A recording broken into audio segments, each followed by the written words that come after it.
बच्चों आज दूंगा मैं केमिस्ट्री के चैप्टर 1 का वन शॉट, जिसमें सबसे पहले अपनी भारतीय रसायन विज्ञान की परिभाषा आती है। जो उसकी परिभाषा है वह यह है कि रसायन विज्ञान जो है विज्ञान की वह शाखा है जिसमें पदार्थ के संगठन एवं उसके भौतिक रासायनिक गुणधर्म आदि का अध्ययन किया जाता हो। यानी कि जो केमिस्ट्री है, केमिस्ट्री के अंदर ये विज्ञान की एक ब्रांच है। इसमें किया जाता है कि पदार्थ के जो होते हैं ना, पदार्थ के रासायनिक संगठन एवं भौतिक गुणधर्मों के बारे में अध्ययन किया जाता है। भौतिक गुणधर्म और रासायनिक संगठन आदि के बारे में, यानी कि केमिस्ट्री से रिलेटेड जो शब्द है उनके बारे में अध्ययन किया जाता है पदार्थ का, उसे ही रसायन विज्ञान कहते हैं। अंग्रेजी में रसायन विज्ञान को केमिस्ट्री कहते हैं। जो केमिस्ट्री की फुल फॉर्म में वो होती है, एक बार मैं केमिस्ट्री की फुल फॉर्म बताता हूँ। ये केमिकल होती है सी की, इसकी हेल्थ होती है, इसकी एनवायरनमेंट होती है, एम से होता है मेडिसिन, और आई से होता है इंडस्ट्री, एस से होता है साइंस, टी से होता है जो है टेस्ट, और इससे आर से रिसर्च, और वाई से होता है यल। अब इसके बाद इसके एक एक टॉपिक पर चर्चा करते हैं। इसके बाद आता है कि भारतीय रसायन जो है उसके जनक कौन है। भारतीय रसायन के जनक तो हैं जो हैं डॉक्टर प्रफुल्ल चंद्र रॉय। जो डॉक्टर प्रफुल्ल चंद्र रॉय वो है ओनली भारतीय रसायन विज्ञान के जनक। भारतीय रसायन विज्ञान के जनक तो हैं जो है डॉक्टर प्रफुल्ल चंद्र। और आधुनिक विज्ञान के जो जनक हैं, यानी कि जो आधुनिक विज्ञान है, रासायन विज्ञान है, उसके जो जनक है वो है एंटोनी लवोजियर।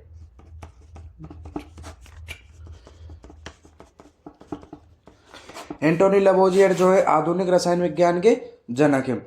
इसके बाद आता है कि जो the history of Hindu chemistry book है वो किसने लिखी है। वह जो लिखी है वह डॉक्टर प्रफुल्ल चंद्र रॉय ने ही लिखी है। इसके बाद आता है मर्क्यूरी सल्फाइड की खोज किसने की थी।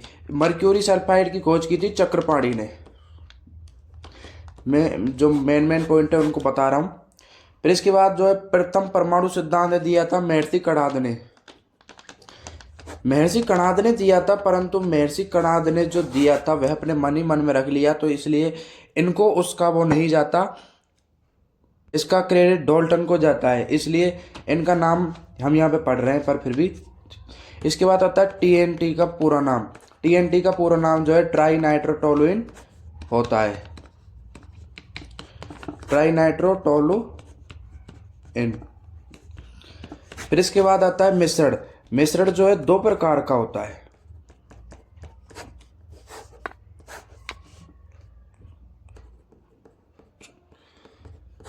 एक तो सममांगी मिश्रण होता है और एक होता है विषमांगी मिश्रण।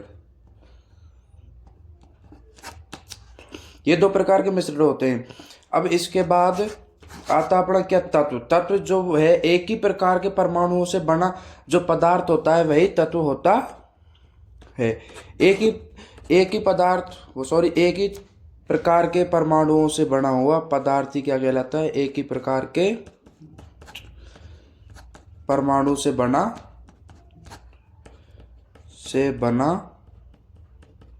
पदार्थ जो है तत्व कहलाता है।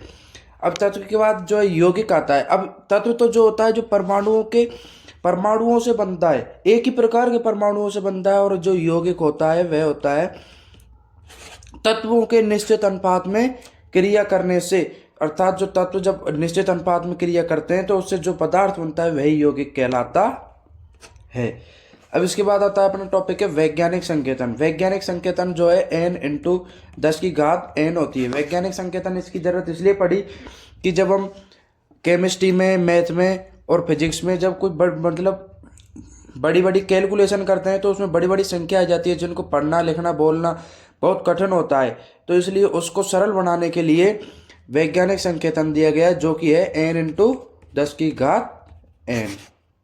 ये वैज्ञानिक संकेतन है। इसके बाद आता है अपना सार्थक अंक टॉपिक। अब सार्थक अंक वो होते हैं, अर्थपूर्ण अंकों को ही सार्थक अंक कहते हैं।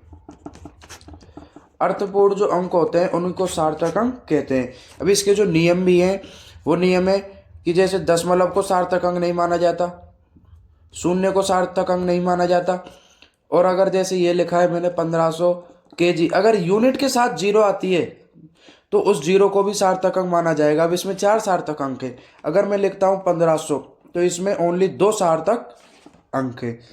तो ऐसे सार्थक अंक होते हैं। अब इसके बाद आता है जो है द्रव्यमान संरक्षण का नियम। द्रव्यमान संरक्षण का नियम जो है 1789 में एंटोनी लवोजियर ने दिया था। द्रव्यमान संरक्षण का नियम भी एंटोनी लवोजियर ने दिया था।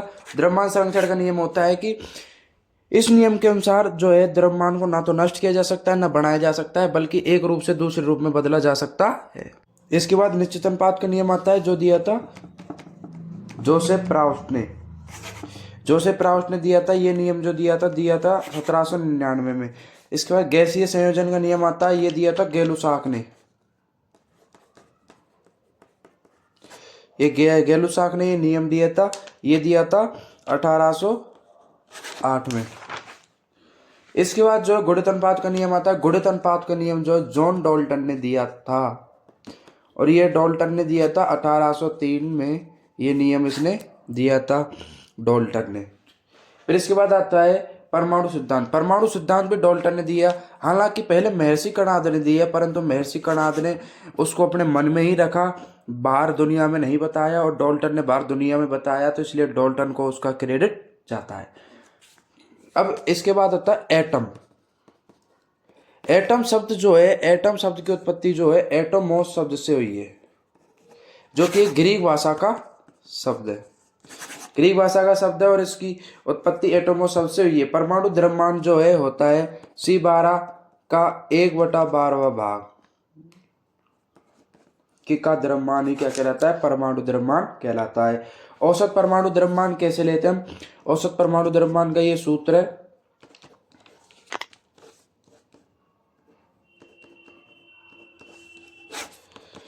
जहां पर ए तो है तत्व और बी भी है तत्व, और एम है उसकी प्रकृति में उपलब्धता, और बटे में 100 लगाते हैं। इसके बाद ये आता है मौलों की संख्या ज्ञात करने का सूत्र। मौलों की संख्या ज्ञात करने का सूत्र है, वह है द्रव्यमान बटा मोलर द्रव्यमान, द्रव्यमान बटा मोलर द्रव्यमान। यही होता है मौलों की संख्या ज्ञात करने का सूत्र। मोल शब्द का सर्वप्रथम प्रयोग जो है डब्ल्यू ओस्टवार्ड ने किया था। और इसके बाद आता है एसटीपी पर 1 मोल गैस का आयतन जो है होता है 22.4 लीटर। कणों की संख्या का सूत्र जो है यह है, कणों की संख्या का सूत्र भी है इसमें, जो कि है मोल इंटू Na जो अवोगाद्रो संख्या है। इसके बाद एक परमाणु एक अणु का द्रव्यमान आता है, जो कि उसका सूत्र भी है ग्राम परमाणु बटा Na अवोगाद्रो संख्या। अब इसके बाद आता है सीमांत अभिकर्मक। सीमांत अभिकर्मक वह होता है जो अभिक्रिया में पहले खत्म हो जाता है। जो सा पदार्थ पहले अभिक्रिया में खत्म हो जाता है वही सीमांत अभिकर्मक कहलाता है। इसके बाद आता है अपना क्या? मोल भिन्न। मोल भिन्न जो है विलय के मोल,